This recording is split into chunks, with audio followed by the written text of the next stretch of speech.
Steve, data centers are a fast-moving sector. There's a lot for investors to know. Yeah, there's a lot to know, and there's a lot of things that have changed, regulatory, community pushback, and just this huge appetite for power. Yes, of course, power. So what about future-proofing centers? Yeah, obsolescence is something that's top of mind with our clients.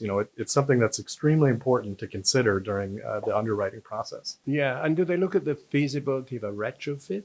Yeah, feasibility of retrofit is something that is considered, and it's not always possible. No, and that's probably where Caprite can help. Right. Yeah, we're involved in the data center industry. We do our best to stay ahead of the curve as best we can. Yeah, well, you obviously enjoy being part of it. Right. So It's a lot of fun. Yeah, we look forward to tracking your advisory stuff in the future. Yeah, thanks.